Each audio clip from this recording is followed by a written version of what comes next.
الصلاۃ والسلام علیکہ یا سیدی یا رسول اللہ وعلی آلک وصحابک یا حبیب اللہ اللہم صلی علی سیدنا و مولانا محمد وعلی آلہ واصحابہ وازواجہ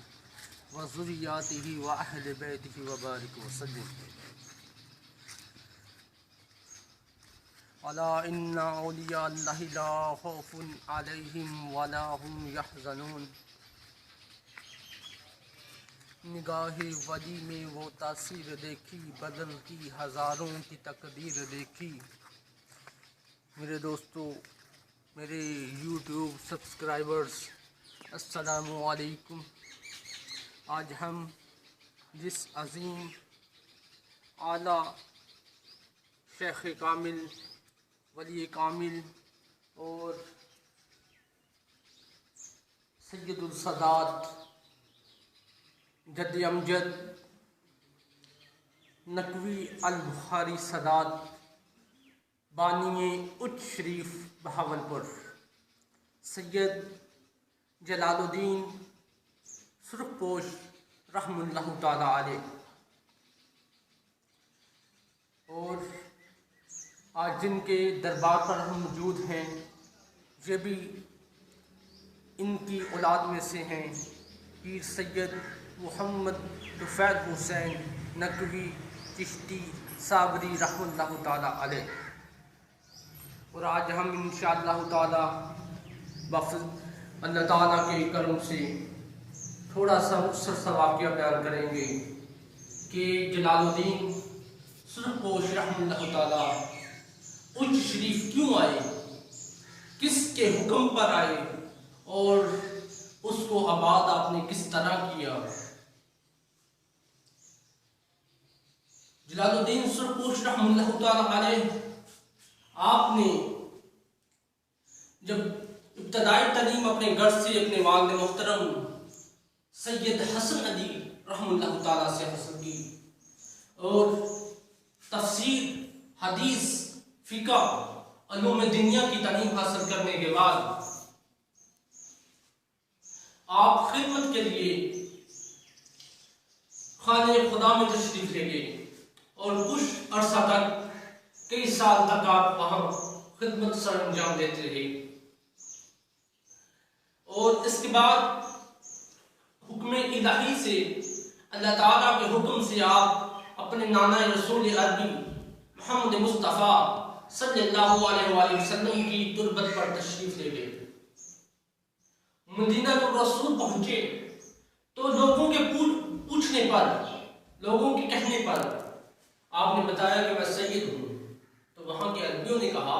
کہ جو سید ہیں، جو سادات ہیں، وہ تو مدینے کے رہنے والے ہیں، تو آپ کس طرح سادات ہوئے؟ آپ غیر عربی ہیں، آپ سادات کیسے ہوئے؟ تو آپ نے کہا کہ اگر میں سید نہیں ہوں، اگر میں نواسہ رسول نہیں ہوں، تو آپ اس طرح کریں کہ آپ میرے ساتھ تربت رسول پاک صلی اللہ علیہ وسلم کے پاس جائیں، تو میں اپنے نانا رسول کو سلام کروں گا، اگر میرے نانا نے میرا جواب دیا تو پھر سمجھنا کہ میں سید ہوں، اگر میرا جواب نہ دیا تو آپ مجھے غیر سید سمجھنا۔ آپ کے ساتھ لوگ تربت رسول پاک صلی اللہ علیہ وسلم کے پاس تشریف لے گئے۔ آپ نے بلند آواز سے کہا کہ السلام علیکم یا رسول اللہ، السلام علیکم یا جدی۔ تو کہتے ہیں، تاریخ دان لکھتے ہیں، جو راوی ہیں وہ بیان کرتے ہیں کہ جب آپ نے کہا کہ السلام علیکم یا جدی، تو کہتے ہیں کہ آپ رسول اللہ صلی اللہ علیہ وسلم کے روضہ سے با آواز بلند جو ہے وہ سلام کا جواب آیا کہ وعلیکم السلام یا ولدی، اے میرے بیٹے وعلیکم پر بھی سلامتی ہو۔ کہتے ہیں کہ مدینہ الرسول میں جتنے لوگ تھے اتنی بلند آواز سے جواب آیا کہ تمام لوگوں نے آپ سنا کہ اے بیٹے وعلیکم السلام۔ اس کے بعد آپ مدینہ الرسول میں خدمت سر انجام دیتے رہے، تقریباً کہتے ہیں کہ 1 سال تک جو ہے وہ مدینہ الرسول میں خدمت سر انجام دیتے رہے۔ اس کے بعد میرے نانا رسول خدا محمد مصطفیٰ صلی اللہ علیہ وسلم کے حکم پر انہوں نے حکم دیا کہ اے جلال الدین، جاؤ اپنے دادا علی بن مرتضیٰ شیر خدا حیدر اقرار کرم اللہ وجہ کریم کی تربت پر جاؤ اور وہاں پہ خدمت سر انجام دو۔ اس کے بعد مدینہ الرسول سے آپ نجف اشرف چلے گئے، وہاں مولا علی شیر خدا حیدر اقرار کرم اللہ وجہ کریم کی تربت پر جو ہے وہ خدمت سر انجام دیتے رہے۔ 1 سال تک تجدیدان کہتے ہیں کہ وہاں بھی 1 سال تک آپ خدمت کرتے رہے تو مولا علی شیر خدا حیدر اقرار کا حکم ہوا کہ اب تم جاؤ اور جا کے اچ شریف کو آباد کرو، تو وہاں پہ تبلیغ کرو دین کی۔ تو آپ مولا علی شیر خدا کے حکم سے ہندوستان جو ہے وہ تشریف لائے، اور ہندوستان تشریف لانے کے بعد آپ حجمیر شریف کے رستے سے آئے اور پھر فیصل آباد کے رستے سے جنگ سے ہوتے ہوئے ملتان سے ہوتے ہوئے آپ بہاول پور اچ شریف جو ہے وہ تشریف لے گئے۔ اور تاریخ دان لکھتے ہیں کہ جو جنگ کے زیادہ لوگ ہیں وہ کلمہ گو ہیں، وہ سید جلال الدین سرخپوش رحمۃ اللہ تعالیٰ نے جنگ کے اکثر لوگوں کو جو کلمہ پڑھا ہے، جنگ میں جو بصریت ہے وہ مسلمان کی وہ جلال الدین سرخپوش رحمۃ اللہ تعالیٰ نے کی۔ اور پھر آپ نے فیصل آباد میں ملتان میں بھی کئی مسلمان کیے اور وہاں میں آپ نے بیعت کی۔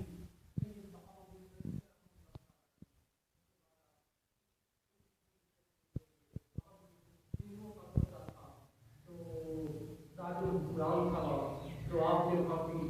جا کر دین کی تبلیغ کی، جس طرح مولا علی شیر خدا نے دین کا عالم بلند کیا، اس طرح آپ نے دادا